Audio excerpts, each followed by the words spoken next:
Les cours de Monsieur Petit. Mouvement accéléré, ralenti et uniforme. Lorsque nous étudions le mouvement d'un objet dans un référentiel donné, il est intéressant de savoir si ce mouvement est accéléré, ralenti ou uniforme. Un mouvement est accéléré si la vitesse augmente au cours du temps. Ce vélo accélère car sa vitesse augmente au cours du temps. Il va de plus en plus vite et parcourt une distance de plus en plus grande dans un temps donné. En accélérant, la vitesse de l'objet augmente, ainsi l'objet parcourt une distance de plus en plus grande chaque seconde. Étudions à présent le cas d'un mouvement ralenti. Lors d'un mouvement ralenti, la vitesse diminue au cours du temps. La vitesse de ce vélo diminue, il a donc un mouvement ralenti. Cela se traduit par le fait que ce vélo parcourt une distance de plus en plus faible dans un intervalle de temps donné.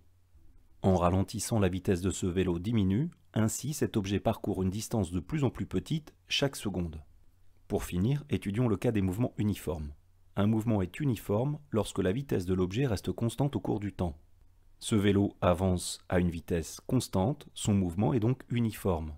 Il parcourt ainsi toujours la même distance dans un intervalle de temps donné. Ce vélo a une vitesse constante, il parcourt donc toujours la même distance dans un intervalle de temps donné, dans notre cas, chaque seconde.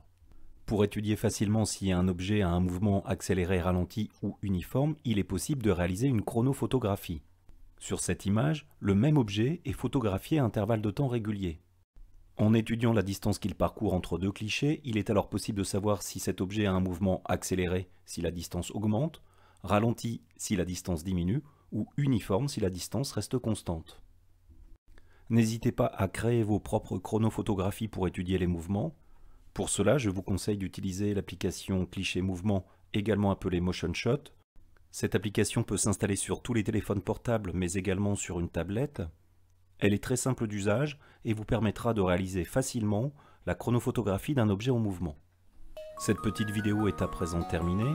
J'espère qu'elle vous aura permis de bien distinguer la nature d'un mouvement accéléré, ralenti ou uniforme. Je vous invite à réaliser donc vos propres chronophotographies et je vous dis à bientôt.